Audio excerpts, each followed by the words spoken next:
Think how much better you're gonna look. As me! Yeah, I'm gonna hate, that's hardly necessary, is it?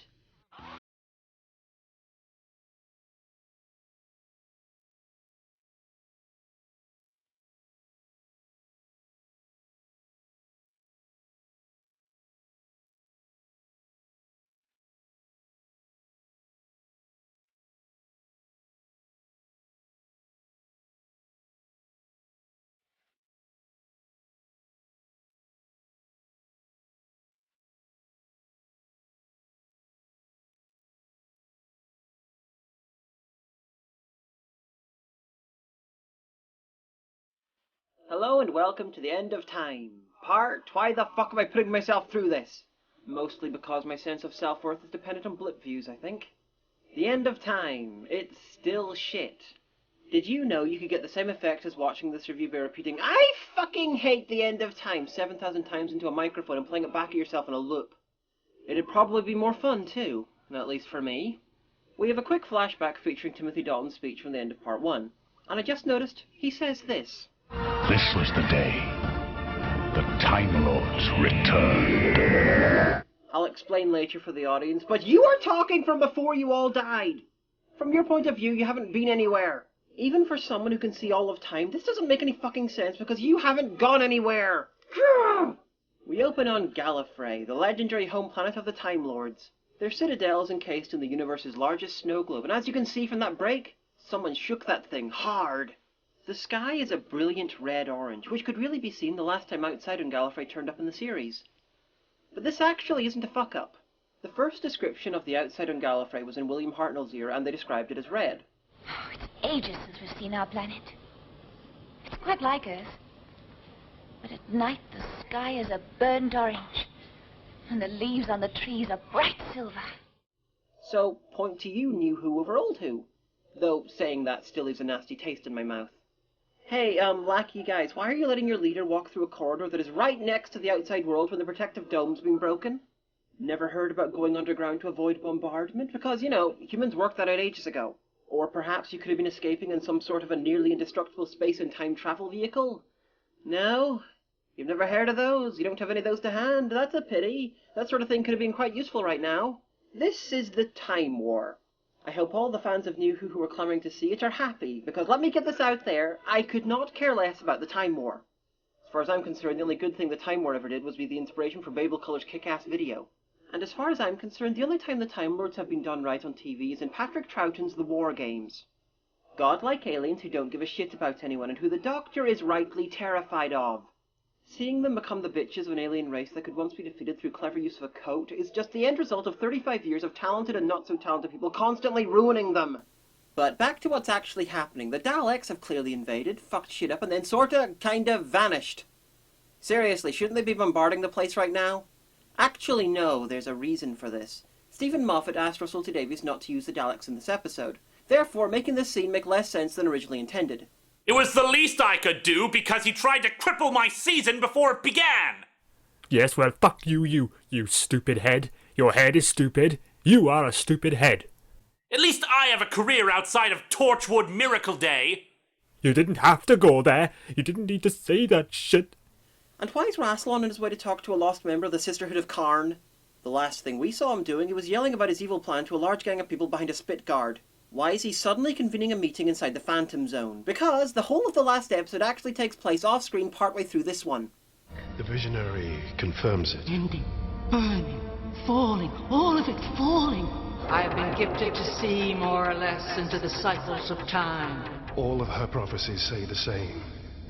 That Gallifrey falls. That we die.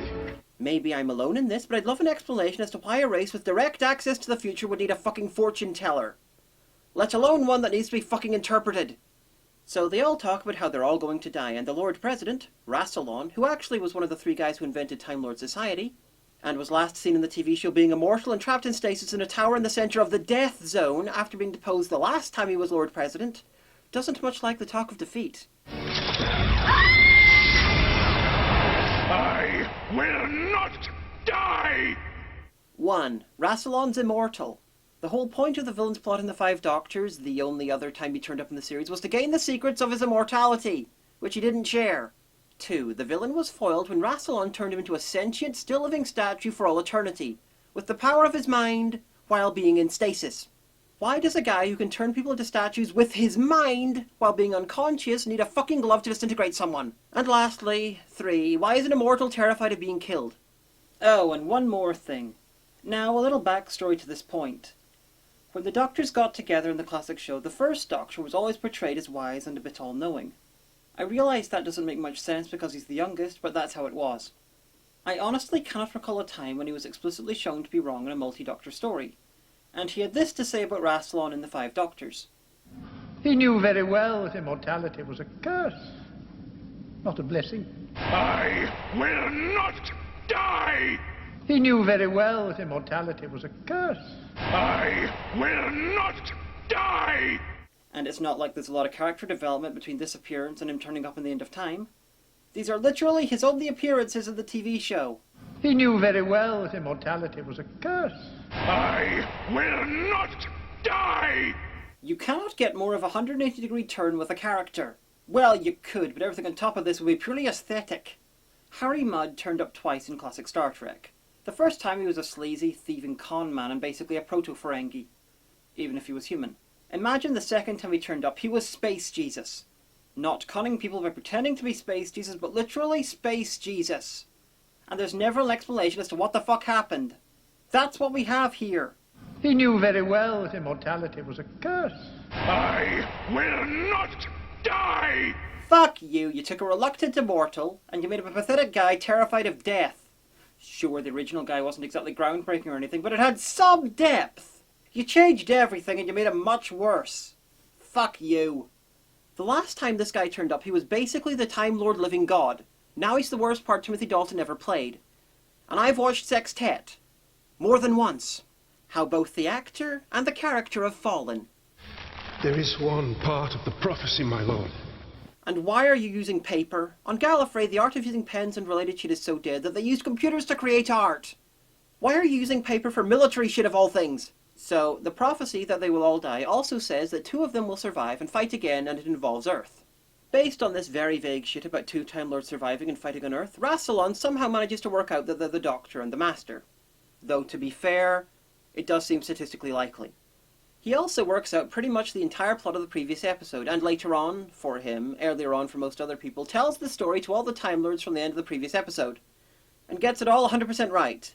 Seriously, it's as though we read the script. Our salvation on Earth. Now then, I've got a planet to run. And when I say run, I mean I'll turn you old and then into a gremlin and then dance around like an idiot to bad pop music. Oh no, that was last time. So, everyone's the Master. Oh, huzzah! 6.7 billion times the John Sim hatred. Hey, how come we never get to see a baby or child John Sim? Because the disturbing factor of that might make this piece of crap actually worth watching. So, he intends to use the entirety of the Master Race to conquer something. But given that everyone has become the Master, wouldn't they all end up plotting, scheming, and being irritating at each other to try and take over? Why is he the one they all defer to? Because he's the original? No, the original Master's not been the original since the Keeper of Traken. Because he was the one that jumped into the gate? I hardly think the Master clones would really care. Because of time reasons, I'm just going to assume it's the work of the Great One and move the fuck on. Praise to the Great One. So the clones are going to give the Master all the codes for the nukes of the world and shit. But, how? If they don't have all the memories of the people they replace, then how can they do that? If you're going to break in and take the codes, it should take a little bit of time. If they do have all the memories, then they're not perfect copies, are they? They're all a little bit different. At least some should end up good, or rather, less evil, or a little less annoying. Just like Red Dwarf's episode Rimmerworld really should have featured some rebel ace rimmers, this should feature some not-so-annoying masters, or maybe a rebel army of Anthony Ainleys. Unless it's all a hive mind. But frankly, they're not acting like they should if that's what's going on. So before we wonder why the Master hasn't killed Bernard Cribbins, like pretty much any of the other on-screen Masters would have done by now, Donna calls him, letting the Master know that there's at least one human on the planet who didn't get turned into him. She didn't get turned because the Doctor used magic on her brain, and this means she's not human. I think. Well, it might not have been magic he used, but frankly, most things in this that don't make sense are pretty much magic, so what's one more thing? Why didn't she change? Well, it was this thing the Doctor did. He did it to her, the meta-crisis. Oh, he loves playing with Earth girls. You know, out of all the Masters that could have been cloned 7 billion times, it had to be this one. We could have had 7 billion Roger Delgados or Derek Jacobys, but no, we have to have him. And him. And him. And him. Still, I'm pretty sure there were some interesting conversations after some people got transformed in the middle of fucking. Donna, get out of there! They trace Donna's call, and for a brief moment it turns into a weird remake of the Invasion of the Body Snatchers. But she was in a room with 2 people who transformed. Why the fuck didn't they go after her? As the Masters approach, she sees flashes of Series 4, and the Boss Master very kindly lets Bernard Cribbins talk to her on the phone. Now, as I mentioned last episode, several times in the show the Doctor told anyone who'd listened to him that if Donna remembered what happened to her with him, then her mind would burn and she would die. Her mind will burn and she will die. But she's remembering right now, and her mind sends out a thing which knocks out the Masters and she goes unconscious. So I'm sorry, but that's not the same fucking thing. That's not misdirection. That's the writer either fucking lying or changing shit to suit himself. Because internal consistency isn't fucking needed. And why don't any of the other Masters go after her? Do they assume the fact that they lost contact with their guys mean that they won? Oh, it's not like they're in the middle of a massive fucking city and they can send one of the hundreds of thousands of people in the area to check. Oh wait, they are. But really, do you think I'd leave my best friend without a defense mechanism? She's alright, she's fine, promise. She'll just sleep. Oh, so now he does know she's there, and asleep, and doesn't send anyone else. That's even worse. And defense mechanism? How the fuck does that work? What exactly will set it off? How does someone put an energy-based sleep wave inside someone's head? Something that's only affecting her is suspension of disbelief, but knocking out everyone a 30-foot radius? That's just fucking stupid! This is where they should have killed Donna, given this thing some dramatic weight. So the Doctor tries to get the Master to stop and join him in travelling the universe, seeing everything, but not owning it. It's not a ploy to try and get him to give in, it's genuine. He wants to redeem the Master, which is lovely, except it backs up the unethical shit we saw on Planet of the Dead. I'm sorry, Doctor, but the Master's a mass murderer many hundreds of times over, and you want him to go free and unpunished because it'd be good for you to have some company. I don't know exactly how stupidly horrific this is, but I do know that the more I watch and rewatch the 10th Doctor, the less I fucking like him. And then we're on to the noise in the Master's head that allegedly drove him insane. How it started the moment he looked into the time vortex in an ancient Time Lord initiation rite that was very silly and invented for the new series. Just a side thing, but why is the Child Master wearing that? That's the original outfit the Time Lords wore in the classic series, back when the Doctor and the Master were 450-something. Did the Time Lords start out wearing the high-collared thing, switch to dressing like children, and then back again when they figured they were having a species-wide, fashion-based midlife crisis? Anyway, this is all bollocks to me, because there are no Time Lord children in my canon. The baby Master looks into the vortex and starts hearing the drums. The drums which were calling to him, driving him, something that would define his life from that day on. Something truly important that was marching him to war and glory. And something that was strangely never mentioned in the 36 or so years between his creation and his appearance in New Who in Series 3. Meanwhile, in a completely different time period, the Time Lords are talking about the drums in the Master's head. A rhythm of 4. The heartbeat of a Time Lord. Well, this is just to be pedantic, but the Master would have been in his first incarnation when he went, and Time Lords only have one heart until they regenerate. How do I know this? Time Lord is not a race, it's a rank. There's a difference between ordinary Gallifreyans and Time Lords, and every single time anyone listens to William Hartnell's Doctor's Heart, they found only one. Ergo, some of the Time Lord biological alterations only come in with your first regeneration. The Master decides to use the fact that every human is now hearing the drums inside their head to somehow trace it. You take something that can't be recorded or worked out if it's really there, and if everyone has the same thing that can't be measured, then you can triangulate where the thing that you can't prove exists is coming from. And this abusive logic is making baby Bertrand Russell cry. So, because they're under the old Doctor fucks with your hollow emitter and now he's your boss, Treaty of 1390, the aliens have come to rescue the Doctor. Using the old sneak into the Master's inner sanctum, using an alien dressed as a guard to knock out the Master trick. God bless the cactuses! That's cacti. That's racist! Yeah, it is racist. Bernard Cribbins has an excuse. You should know better, Doctor. And why the fuck did the Master only have one guard in there? If he's insanely sure of his victory, then why the fuck did he even have one? And seeing as the Master's been knocked out, I guess we can discount the hive mind theory as to how the Master race works. Worst rescue ever! Worst Simpsons reference ever! Anyway, while I can see the Master kicking himself, they only had one easily replaceable guard in the room with him, but equally the aliens should maybe be kicking themselves that they didn't kill the Master when they had the chance. Admittedly, he'd probably just reappear 2 minutes later with a slightly different haircut, so maybe this was for the best. Gotcha. You think so? Okay, so why didn't you do that right at the start? And Master, why not just send your people out to find anything TARDIS-shaped? I know that in some parts of London you'll get some false positives when they find some things that look pretty similar to it. And I know the Doctor made it vanish last episode, but you don't know that. All in all, it'd be a logical expense of time and effort. But instead he's much more interested in teleporting after the Doctor, who's now in space. We're in space! If it's daytime in the UK and he's looking down on the UK, then shouldn't the sun be behind the ship and silhouetting it? The way they did this shot, it looks like the spaceship's being lit up by Earth. So, why is the Master wanting to teleport after the Doctor? He wants two things as far as I can tell. One, the TARDIS. The fact that the Doctor teleported away tells him that the Doctor's not in it. TARDISes aren't famous for teleporting people into them. And two, he wants to know where the drums are coming from. Obvious answer, his head. And the Doctor teleporting away doesn't hinder finding that out at all. You know, I'm beginning to think these two are deliberately being written as angry ex-lovers who still have feelings for each other. Anyway, the Master decides to fire at the spaceship. Turn everything you've got to the skies. Find me that ship. Even though he has no proof that he teleported into a spaceship. For all he knows, it could have been an underground bunker. Yeah, it's a good guess, I suppose, but the sky is fucking massive. All he's going to do is waste time waiting for the hours and hours and hours it'll take SETI or whoever to find the tiny ship in the sky. Open up the radar, maximum scan. Yes, sir. Yes, sir. And you can't use radar in space. And the fact that you can hear the radar beams hitting on the outside of the ship just takes us into fucking insanity. Where's the one place you can't hear stuff? Space! Where's the one place radars can't work? Space! What can't you hear impacting your ship? Radar! Where's the one place you can hear radar impacting your ship? Apparently space! Oh, sorry, I gotta take this. Yes? What? It does work in space? Okay.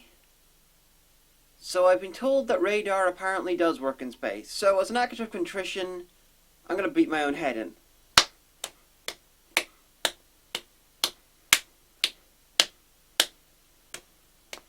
And now, I have an excuse. Space radar is bad. So, the Master's pissed off the Doctor's gone, I assume for personal reasons, because it won't impact his actual plan. Whenever he actually decides to do it. And the other Masters check out the alien's computer. And then destroy it because it has no info on the teleportation. When if they did a more thorough check, it might have actually had info on the teleportation. They don't know, they didn't really check. No way back now. He's stranded.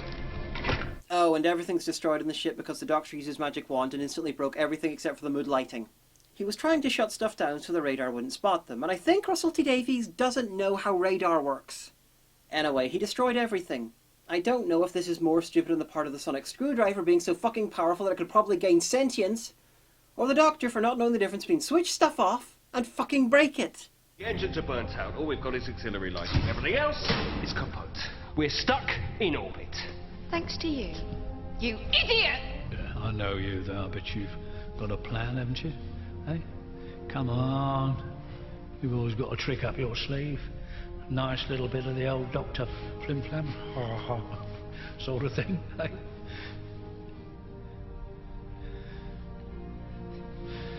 Oh, blimey.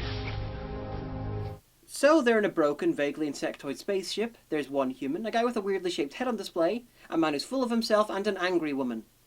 I hope no Gelfs fly past, mistaken for Starbug and want revenge for Red Dwarf Series 7. So night's fallen, and they seem to indicate that it's fallen all over the Earth. Again. And all the Masters listen. Across the world. Just listen. Because that will triangulate the source of the drums, which is coming from their own fucking heads. You're not all hearing the same drums. They're coming from your head. Your separate heads. It's not a sound wave that you can all hear. It's originating inside your own fucking heads. It's not like a... The sound is tangible. Oh, okay, then ignore me. I'm used to it. Me and Logic will be in my room smoking pot and listening to Jimi Hendrix until you're finished being stupid. The signal has been sent. A simple task of 4 beats transmitted back through time. Okay, Logic decided I have a job to finish. The Time Lord sent the drum beat back in time and into the Master's head as a child, where it remained unmentioned until Utopia in Season 3 of the new series, and making him evil. Then we have a link to where the Master is right now. Well, the Master right now would be the Master at the time you're sitting there and talking about this. I don't care what Bill and Ted's Excellent Adventure says. The clock in San Dimas is not always ticking.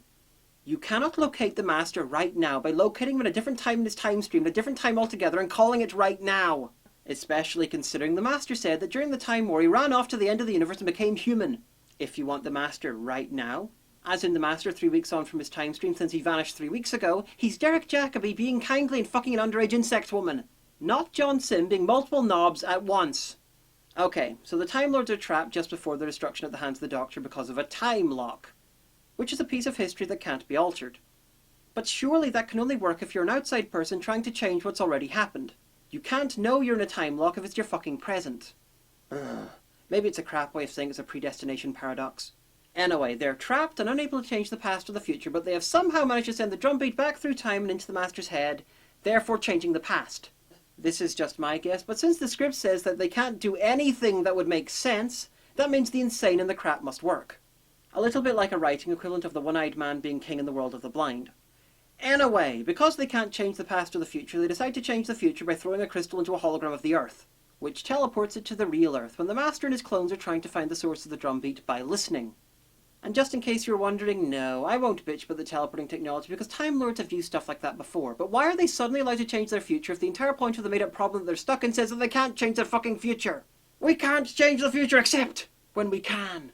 And why is that fucking little diamond flying past as though the Earth literally was that hologram above the desk? And why does a rock that size have a trail that big?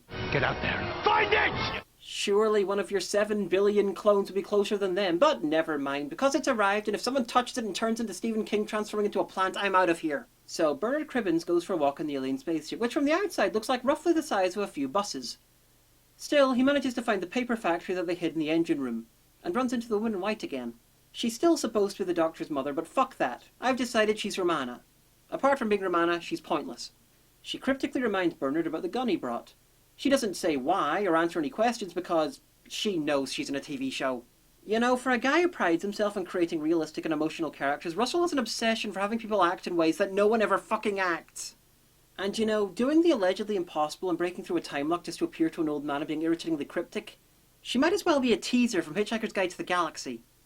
Teasers are rich kids with nothing to do. They cruise around the galaxy looking for planets that no one's made interstellar contact yet with and buzz them. Buzz them? Yeah.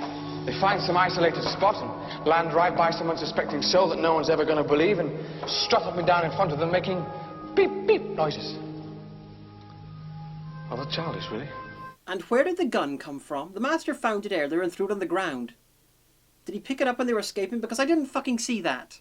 So, blah blah blah blah blah, emo emo emo. The Doctor talks about how old he is. 906. Which means he's 6 years older than he was when Rose aired. And even though he's made it plain that right now he views each new incarnation as not him, he still thinks he's lived too long. When by his own logic he's something like 5 years old. Anyway, Bernard tries to get the Doctor to take his gun and shoot the Master. He refuses because the only things he's allowed to shoot are Dalek mutants, Cybermen, Ogrins, and of course Ice Warriors. Basically, if you don't look human, you're fucked. And kill him first. And that's how the Master started. Actually, according to the books, he started when he was forced to become Death's champion. And in the new series, he started when some people put a crazy-making drumbeat in his head. Neither of these things involve shooting a mass murderer to save people's lives. I think we're supposed to be impressed with the Doctor refusing to kill him, but I'm not. He's fucking immoral. I've taken lives. And I got worse. I got clever. Manipulated people into taking their own. Okay, he's either talking about the 7th Doctor talking a Dalek into killing itself in remembrance of the Daleks, one of his greatest moments by the way, or the Watchers of Mars where it wasn't deliberate. Either way, this line doesn't make much sense to me. Sometimes I think a Time Lord lives too long. Bitch, you were almost 450 when your first incarnation died of old age. You're supposed to have 13 incarnations. You say you're 900 years old. You're the Time Lord equivalent of about 14. Stop fucking whining about how fucking old you are. You know you're in a broken ship stuck in mood lighting and nothing else is working? Then why are the steps illuminated? It hardly seems to be the sort of thing that needs to be connected to emergency lighting. Bernard asks what will happen if the Master dies. The Doctor, after some cajoling, admits that all the humans will go back to normal. So he begs the Doctor to kill him, not to put the Master ahead of all the humans. To shoot him to save everyone. Okay, nice, understandable, logical, but it's Bernard's gun. He's a former soldier. Why can't he fucking do it? So, the music swells and the audience are expected to turn into blubbering idiots. There is nothing good or heroic in this. Two people are refusing to shoot a mass murderer, an act that they know would save billions. They're putting their own morals ahead of everyone else. This is not the act of heroes. This is the act of villains. and they're both nearly as guilty as the Master for any of the shit that he does from this time on. So, the Master contacts him even though everything on the ship is broken. The engines are burnt out. All we've got is auxiliary lighting. Everything else is kaput. So how the fuck is he doing that? Oh, fuck it, they have space radar. My argument is invalid. He tells them about the diamond, that it's from Gallifrey, etc., etc. How he's going to somehow use it to open a portal to where and when the Time Lords are. How? Something to do with it's from Gallifrey, so this'll work. No, stop thinking and look at John Sim. He likes to be looked at. Oh, look at his face. No, stop thinking. Stop it. It'll hurt less. This should be spectacular. Of course, I can think of a slight issue. If he wanted something from Gallifrey to connect him to the Time Lords, as stupid as that is, why didn't he use himself? He's from Gallifrey. Why was this diamond even needed? The Time Lords are returning. Or it means that someone had a diamond from Gallifrey and threw it at the Earth. Gallifrey is the tech that allows people to throw shit at Earth. It also has time travel technology, so the diamond could have been chucked from anywhen. You are jumping to conclusions. Admittedly, you're right, but you're still jumping to conclusions. Anyway, the Doctor suddenly noticed that shit's got serious, and he picks up the gun as the Master starts to rape science, logic, and reality. More so, to bring the Time Lords to him. Using the gate, which you should remember is a fucking biological medical device used to turn people into other people. But I'm sure that with the right crap script in hand, you could turn an MRI scanner into a teleporter. I just hate it as much as I hate this. Anyway, the Doctor runs around and manages to fix everything on the ship in minutes because the script wants him to, when earlier he was having trouble just fixing the heating. Just trying to fix the heating. So much trouble that he gave up and started talking to Bernard Cribbins instead. So everything's fixed. One of the aliens and Bernard Cribbins are manning the asteroid lasers they just happen to have on board. Now, I don't know if anyone involved with this knows, but even in the most dense part of the asteroid field between Earth and Mars, you could travel right through it and probably never even see an asteroid. Why are asteroid fields nothing like as seen in The Empire Strikes Back? Simple. If there were that many asteroids so close together, they'd smack into each other and shatter until all that was left was a bunch of tiny rocks and sand, like planetary rings, which coincidentally are often made up from small rocks and sand. It's taken me a while, but I've worked out a suitable description for this episode. It's a Gish Gallop. Dwayne Gish is a creationist, and he invented the debating technique where you say a huge amount of inaccurate shit very fast. So anyone he's facing against needs to spend all their time debunking what he just said. And it usually takes longer to explain why something's wrong and to correct it than it does just to make the shit up. This episode drops 17 things that are stupid in 500 billion ways, and before I finish explaining one, another 24 things have happened. And I'm sure that people who know more than me would be able to find out even more shit that's wrong. So yeah, this is a Gish Gallop. There's an old Earth saying, Captain. A phrase of great power and wisdom, and consolation to the soul in times of need. What's that then? Allons-y! We have an old saying too, Yogi. And you're full of it. So the Doctor not only managed to fix the ship in seconds, but make it work much better than it did before, because it speeds down to the Earth at ludicrous speed. What the hell was that? Spaceball 1. They've gone to plaid. Of course, it's lucky that asteroids don't work the way they really work in reality, because their asteroid lasers are really, really useful. What with the entire planet firing missiles at them. Of course, why don't they just fire some nukes? I doubt the Master cares about blast radiuses and innocent lives. They're firing regular missiles at them, when they're going fast enough to get themselves from orbit to Earth in seconds. This is like shooting a bullet at a faster bullet. Anyway, it's nice of the Doctor to slow them down to the speed of a slow aircraft so they can have an action scene with the missiles. And maybe I'm wrong about this, but wouldn't it have been quicker just to move around the Earth in orbit and then drop down to where the Master is, rather than drop down to the Earth and then fly towards him? There's no friction in space to slow you down. I got him! Great kid! Don't get cocky! So the front window gets destroyed, somehow. I don't know what the hell just happened, because the window's got to be strong enough to work in space, and at high speed in an atmosphere, and suddenly gets fucking shattered by being a little too close to an explosion. Stupid, stupid, stupid, stupid, stupid! And if they're travelling as fast as they think they're travelling, then why the hell aren't they affected by having no windscreen? To screen the fucking wind? They should be unable to see, or freezing, or deafened, or at least something unpleasant in there. Meanwhile, a long time ago, in a galaxy far, far away, back on Gallifrey, 2 of the Time Lords who voted against invading the Earth and blowing shit up have to cover their eyes. Because they wanted to reference the only truly great original monster in New Who's first 6 years. The Weeping Angels. Now, one of the 2 with their face covered seems to nearly have Matt Smith hair. I remember the buzz that they'd be revealed as Matt Smith in a twist. That would have been hilarious. But no, it never happened. What do we get instead? A big white light. Stunning. Closer! And closer! I think I should warn you. Not now!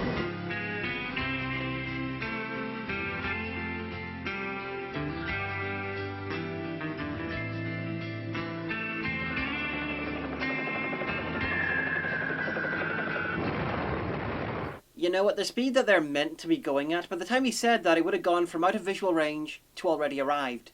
Anyway, the Doctor leaps out of the spaceship, falls for a fuckload, breaks through a glass dome, falls another couple of stories and hits a marble floor. Now, the fourth and much better Doctor died when he fell out of a radio telescope in Logopolis. He fell much less far and onto grass, and he fucking died. 10 manages to walk off about 15 times worse than killed him previously. It's a great pity it wasn't only 14 times. He could have had some of his awesome left to allow him to take more radiation than killed the third Doctor, and therefore survive something coming up later in the episode. But I'm getting ahead of myself. Forget I said he gets killed by radiation. The Master explains that he's going to use the gate, which I'd remind you is currently being used to open a massive hole in space-time, to turn all the Time Lords into him. He's explaining his evil plan to a guy who I would remind you once turned a guy into a living statue with the power of his mind while he was unconscious. Stupid Master, stupid Master, stupid, stupid Master. Think how much better you're gonna look. As me!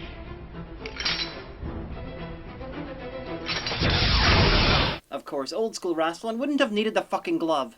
But I wonder exactly how many headaches did the cast end up with? And it wasn't even to create a good looking special effect. It just looks silly. And it goes on for ages.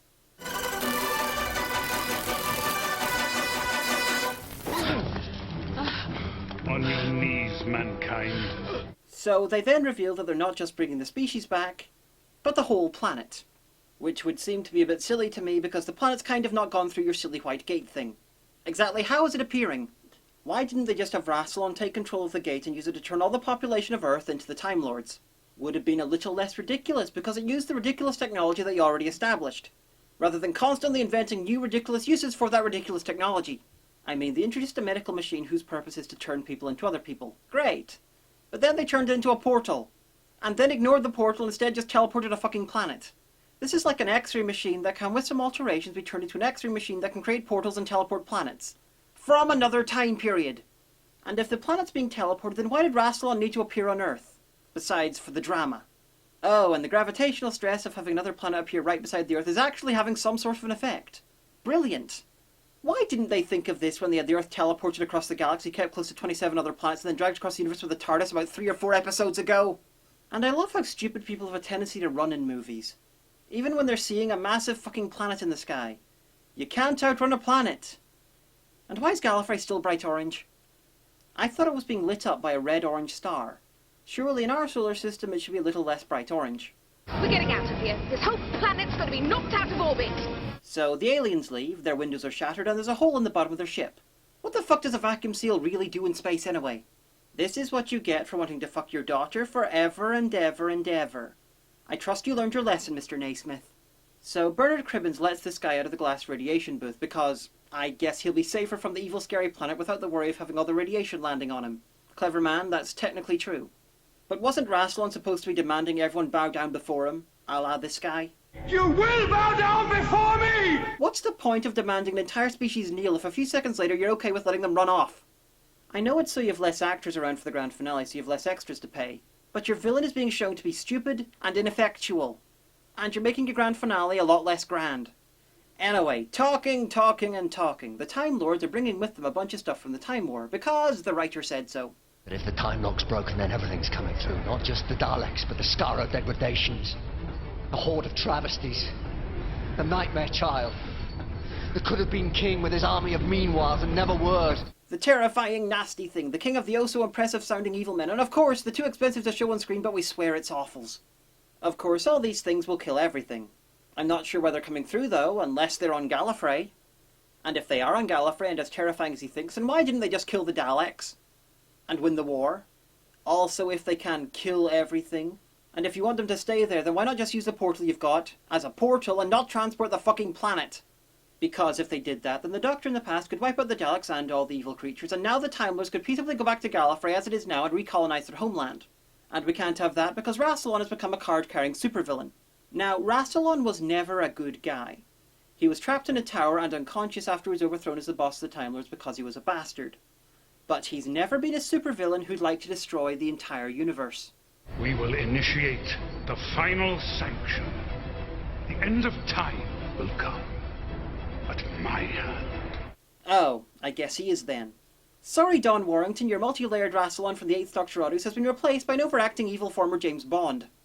Anyway, destroying time will somehow turn the Time Lords into beings of pure consciousness, who will exist in a universe where there's nothing but them. Which will get boring pretty quickly, I think, so I suppose it's a good thing that time won't exist. And just so you all know, the Time Lords are not the most powerful race in Doctor Who. Surely the Eternals and the Old Ones would want to fuck with this guy for trying this. But hey, if you want to end time itself, then why didn't you do it before you came to Earth? Yeah, you're trapped in a time lock, which is still not very well explained, but what the fuck? But I'm pretty sure that destroying time itself would destroy a fucking time lock. At worst, all that'd be left is a lock. Anyway, the Master wants into the Time Lord's plan. Then take me with you, Lord President. Let me ascend into glory. Ascend into boringness, surely. So Rassilon tells the Master to piss off, because he's crap. And the Doctor can somehow manage to pull out Bernard's gun and aim it at Rassilon, without Rassilon noticing or frying his brain or something. Rassilon took such a power decrease in this that the only logical reason I can think of why is that when the Time Lords brought him back for the Time War, they deliberately capped his power to stop him from doing the sort of shit that he's currently unable to do. You curbed the power of the guy who could probably destroy an entire Dalek fleet by himself, and you still ended up trying to destroy the universe because of him. Great work, you geniuses! Choose your enemy well. We are many. The Master is but one. But he's the President. Why is the Doctor aiming the gun at the Master? He's not the one trying to destroy the universe right now. Yeah, he frankly should be dead, but this is a bit like aiming a gun at Hitler when Cyber Hitler, Lord of Space, is on the other end of the room trying to detonate the sun. And if he does shoot him, then what? At best, regeneration. Wow, amazing! He'll stand there smoking for a little while and then continue on. At least in the old series, when you could regenerate lying down, shooting someone to death would have bought you a couple of seconds. And Rassilon, why aren't you just killing them both and getting it over with? Dumbasses, all of them! But I suppose the Doctor aiming the gun at the Master is not entirely dim, because via made-up magic science, if he dies, then all the Time Lords will be sucked back into the Time War for some reason. Though, since the Time Lords are planning on destroying all of reality, including the Master, wouldn't that mean that everything they're doing gets undone if they don't bring him with them? Bad Doctor Who is usually very, very bad, and this is definitely very, very bad, but I can't remember it being this incoherent before. It's like it was written by an 8-year-old in a sugar high and then rewritten by the kid's parents who didn't want to fuck with their kid's genius. Go on then. Do it. I wonder whose idea was it to spend a fuckload of money on getting Timothy Dalton and then having him stand there like an expensive coat rack that sometimes yells. But who will the Doctor kill? Kill him! The final act of your life is murder. But which one of us? Well, if I for a second believe that Russell T Davies had the guts to make the Doctor pull the trigger, as in love as he is with his complete rewrite of the man's character, if I believe that he would kill one of them, then I'd like to point out that Rassilon is basically the living Time Lord God who knew the secrets of perpetual regeneration. Being the mad classic Who fan that I am, I'm a little convinced that no matter if the Doctor killed Gallifrey in the Time War, that Rassilon probably survived. And as soon as the writer realises this, he'll come back and hopefully be better written than this. To put it bluntly, the guy can't be killed by pretty much anything. So this woman lowers her hands and reveals that she's certainly someone important enough to justify all sorts of close-ups and emotional looks and yet more crap-sounding choiry music.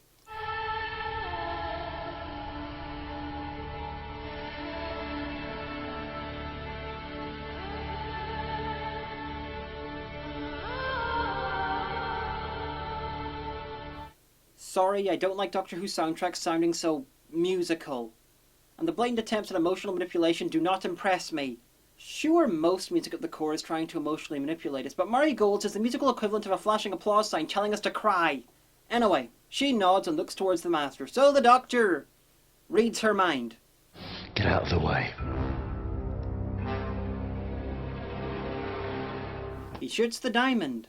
Now, I don't know what diamonds are made of on Gallifrey, but I'm pretty sure a regular Earth diamond, if shot, wouldn't explode. It might get chipped, it might split depending where he hit it, but explode? And how did he fucking manage to hit something the size of a fingernail from that far away without fucking aiming? And how did he know that she was telling him to shoot that? Yeah, Time Lords are a bit psychic, but nowhere near this psychic. And how the fuck did she know that he should shoot that?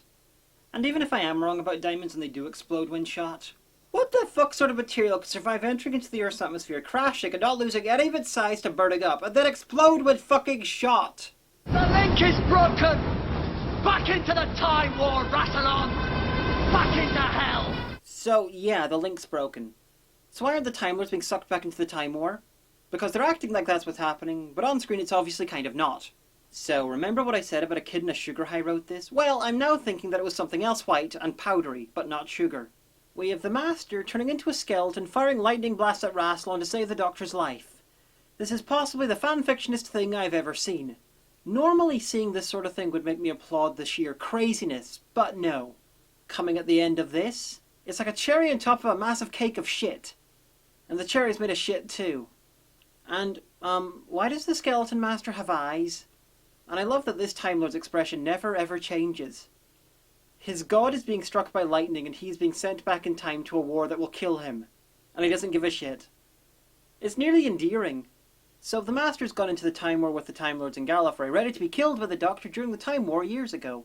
So, we have the Doctor being all heroic and refusing to kill the Master even though doing so would save a fuckload of lives. But we end with the Master being killed by the Doctor as collateral damage off screen before the series even begins. Oh, and the Doctor fell over because of the whiteness. I'm still alive.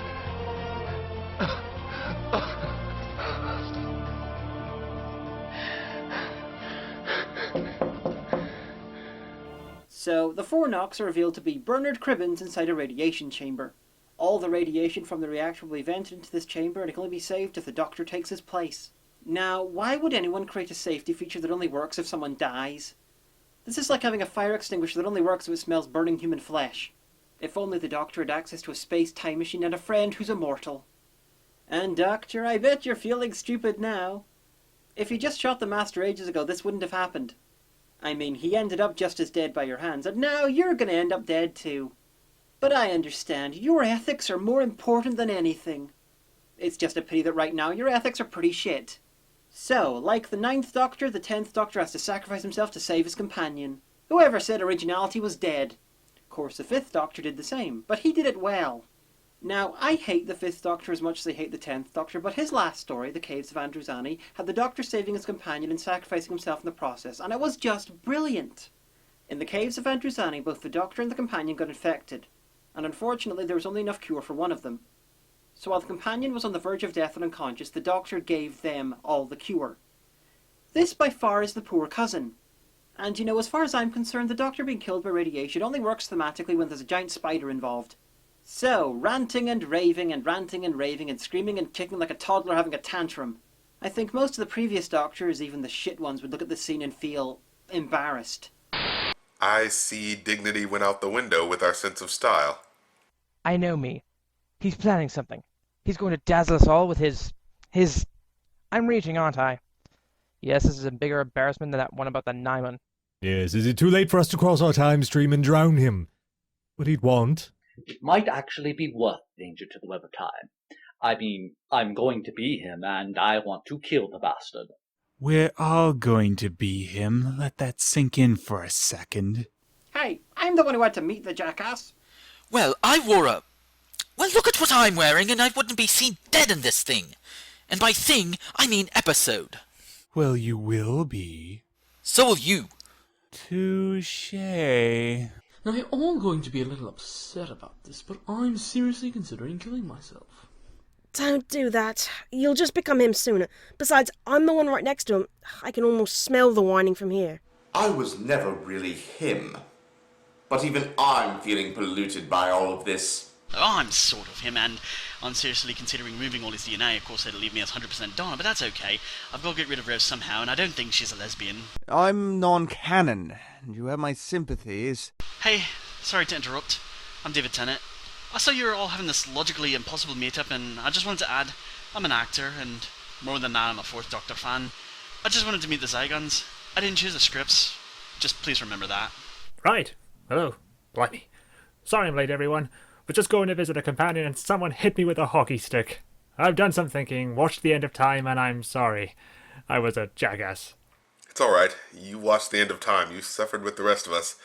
Just from the other side. Yes. Well, have you ever woken up with a hangover, no idea what happened, but that slow dawning revelation that you might have fucked a pig? No? Just me? Why is it always just me? Anyway, this is worse. Sorry to everyone, and watch Series 7, coming soon. We fuck a pig? Must remember to suppress that memory after it happens. I just noticed something. How are you all... You're in color. How did you do that? I'll explain later. 11 gave me an idea. How about we leave a message pretending to be from that awful River Song woman, wait until he comes, and then beat him with hockey sticks? Hey, I like that idea. K9, set laser to torture. Affirmative, Master. River Song? Is that the harlot with the frizzy hair? I want to know. Who gave her my number? Wait, guys? I landed in Constantinople in 1308, and there was a naked floozy in my room. I'm not sure who was more pissed off, to be honest. Me or her? That happened to me, too. In Sparta. She walked in on me and Jamie. Then she tried to join in. I wouldn't mind. But I'd already told Victoria to go away. Can we beat her up, too? Guys, wait. Okay, so it's agreed. The doctor indulges in some self-harm.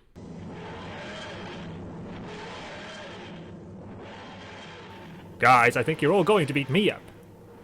Oh dear. I think you got off easy, all things considered. We have firing lightning bolts and acting like a kid's TV presenter high on angel dust to look forward to. While my immediate replacements can be best described as me light, dog vomit, and Eric Roberts. This blonde person was certainly a new low. Yes, well, okay. Well, that's nice. Gotta run. Charming. If it wasn't for the knowledge I'd spend a little time as Dalek Jacob, I'd killed myself long ago. If it wasn't for the knowledge I'd spend a little time as Derek Jacobi, I'd have killed you long ago. Oh, screw this. I'm going to the pub. Yeah, we're going to work out if we're the same incarnation or not. It requires beer. Hi, I'm Rassilon as seen in the Five Doctors, and I have only one thing to add to all of this. A lightning glove. You know what I have that shoots lightning and disintegrates people? My fucking cock! Live too long. Again, by your own logic, you are about 5. And see, radiation is actually red. All those crappy science fiction movies and TV shows that claim that radiation is actually bright green, they're all lies. Because radiation is actually a red light. And once the red light goes, the door opens. Because apparently radiation doesn't stick around or anything. As soon as it stopped, it's just gone. Kind of like vanilla ice. So, the doctor looks fine. Because unlike what newspapers about Russians killed with polonium-212 tell you, radiation does fuck all to your looks. And then to compound this stupid, the doctor's regeneration begins. Which heals the superficial wounds he got from falling out of the spaceship a few miles above the Earth, crashing through a glass dome and hitting a marble floor. Now, forgive me if I've been stupid about this, but I thought regeneration healed wounds by destroying the old body and remaking it as healed. Not by healing it and then destroying it to remake it healed. What exactly was the problem with having the doctor walk around covered in scars and blood? It only gave the impression that he'd been through something. And how did it get rid of the blood that was on him? It might as well fix the damage to his suit at the same time. So Donna hears the TARDIS, and yet again her head doesn't explode and her mind doesn't burn. As the doctor leaves Bernard Cribbins at home and begins his long, as in Return of the King long, farewell parade of death, to his farewell parade of death. First up, it's Martha and Mickey, fighting against a Sontaran, when Martha's a fucking doctor. Oh, and they're married because, and I know how terrible this sounds, but either Russell T Davies wanted to make another stupid Smith and Jones joke, or he thought the two black main characters should marry off screen for no reason other than they're black. When the last time we saw Martha, she was engaged to a completely different guy. Anyway, the doctor saves him and they magically know he's going to die, because magic. And because the script literally said that they know he's going to die.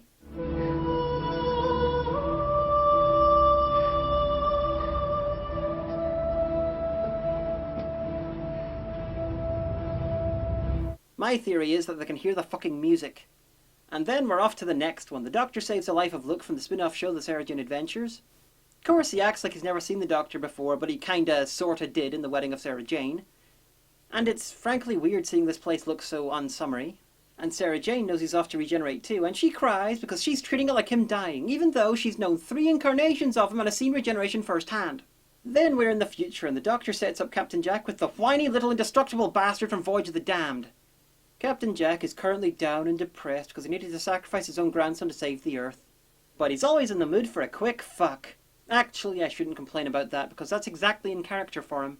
So, something to whine about this scene. The aliens.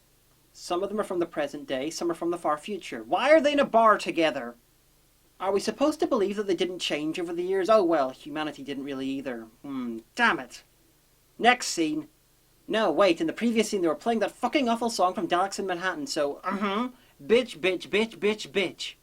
Then we're on to Jessica Hines playing a character she played's identical great-granddaughter, because genetics work like that. She fell in love with a man from the stars, and she wrote it all down. And she's explaining what's in a book to someone who's brought it to be autographed. Of course, she's only explaining all this so we in the audience know, but we already know this. So fuck off! Then the Doctor goes to Donna's wedding. Even though if she sees him, her mind will burn and she will, I'm gonna say, get a mild headache, because I stopped believing this episode's exaggerations a long fucking time ago. He gives her a lottery ticket and his impending regeneration is really taking a long fucking time. If he doesn't stop seeing companions soon, he's gonna run into, ah! Kill it, kill it, kill it! I bet you're gonna have a really great year. Fuck you, David Tennant. Fuck you, Rose Tyler. Fuck you, whoever shot this. And yeah, 10th Doctor, stagger. Yeah, the pain. Yeah, fucking yeah, brilliant. Feel that pain. We will sing to you, Doctor. The universe will sing you to your sleep. Do not fucking try to reference Hamlet. Please! Yeah, the Ood decided to project himself through time and space to sing at the Doctor so he magically gets the strength to get to the TARDIS where he will finally regenerate. And regeneration. Time was they'd be done lying down. You know, the usual place where somebody's critically injured or dying would be.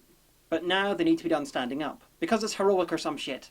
It's less a problem here than with Matt Smith's death in The Impossible Astronaut because he was shot, fell to the ground just to stand up again to regenerate. But this is still stupid. And so's the effect. One thing I liked about the old show was that the regenerations looked very different each time. They were personalised like the Doctor's. Now they all look like, well, you're about to see. And finally, his last words, as epic as, I can't even be bothered to be sarcastic anymore, his last words, as spoken as many words are. I don't want to go. I don't give a shit what you want.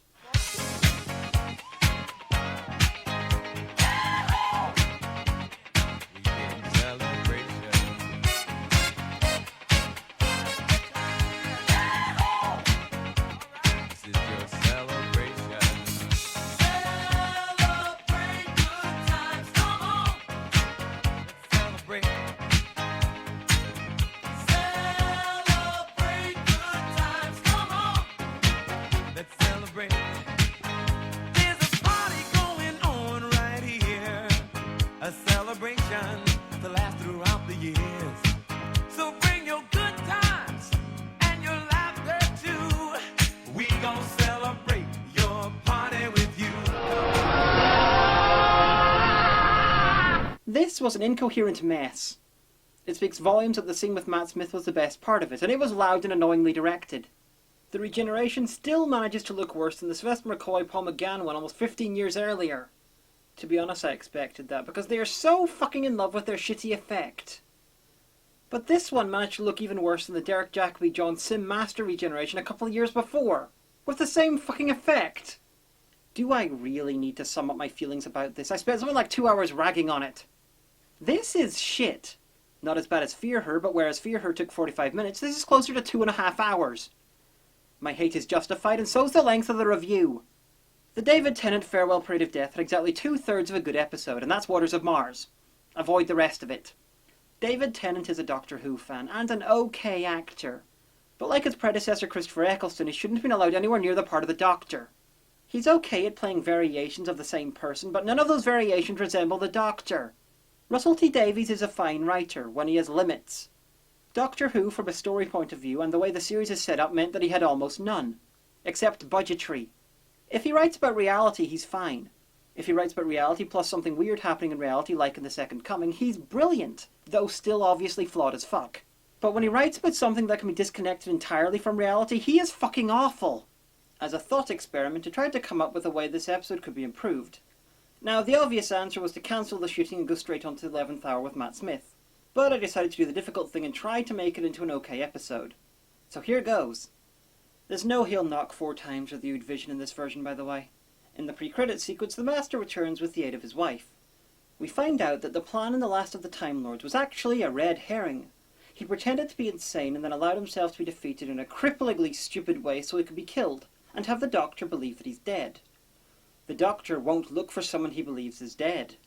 The Doctor travels to the near future and discovers that the Earth has been totaled, burnt to a crisp. In short, it's just like that bit where the Fourth Doctor took Sarah Jane to the future to show her what would happen if they stopped in their efforts to defeat Sutekh. Anyway, the Doctor uses some science to work out where the devastation originated, and he finds a mansion, fully intact, in the middle of the wasteland. And some science later he works out exactly when the blast that destroyed the world occurred. He travels back to beforehand to investigate it and save the day, apologising for being a git the whole time. He also wears a differently coloured suit because I'm fucking sick of brown or blue. The Master used his hypnosis to take control of a crooked rich bastard with alien technology which landed on Earth at some point in the past. He goes about using the guy's fortune, getting ever more and more alien technology and begins to build. He means to find a way to bring the Time Lords back. He's going to open a gateway to the Time War and save the last remaining Time Lords who survived the war with the Daleks, seconds before the Doctor kills them along with the massively outnumbering army of Daleks that are battering the door to their bunker. The Master doesn't want to enslave the world or anything, he just wants to save his people. The people he believes that the Doctor murdered. He wants to save them and then capture the Doctor and have him executed for committing genocide against the Time Lord race. You might wonder why the Master would want to save them all, but frankly, getting all your race killed by the guy that you hate when you weren't looking can make you reevaluate things. After a bunch of investigations, the Doctor tracks down the mansion, and with it the Master. He explains that when anyone goes through the portal, the energy released will burn most of the planet's surface to a crisp. Anyway, the hypnotized guys capture the Doctor. The Master's wife doesn't believe him, of course, so he uses telepathy on her and shows her what he found. We also see that her body was in the mansion, apparently killed after trying to get revenge on the Master for destroying the Earth. The Master opens the portal and we see the last remains of the Time Lords in the minutes before the Doctor destroyed them, utterly broken and defeated. As I would be if I was a member of a godlike race brought to my knees by an alien race who could be defeated in droves by just one guy with a long scarf. Anyway, thanks to shenanigans, the Doctor and the Master's wife overpower the Master. Someone kills the Master's wife because why not? And the Doctor gets a poignant scene with the Time Lords, and the Lord President Romana, who used to be his companion. They know what's coming, they've accepted it, and they forgive the Doctor for what he's about to do. As the air around them begins to crackle with silly space weapon energy, Romana orders him, as his president, to close the portal and spare the Earth from the weapon. So he closes the portal. The Doctor does regenerate, but only after the story and because he realises he's a complete and utter fucking twat, and commits suicide. Or he can regenerate because of the energy from the space weapon used on the Daleks and the Time Lords affected him through the portal, making it ironic or something. After this, the Doctor can put the Time War behind him and not die like a whiny little dick. And I wouldn't need to write this review because the episode would only be mostly bad instead of incredibly bad. This was the apex of Russell T Davies' indulgences, and of either how he saw Doctor Who or how he felt the show needed to be a success. And I'm glad it's over. The show under Moffat is better, though far from perfect. Next time I hope to tackle a Moffat episode because there's some there that I really, really hate.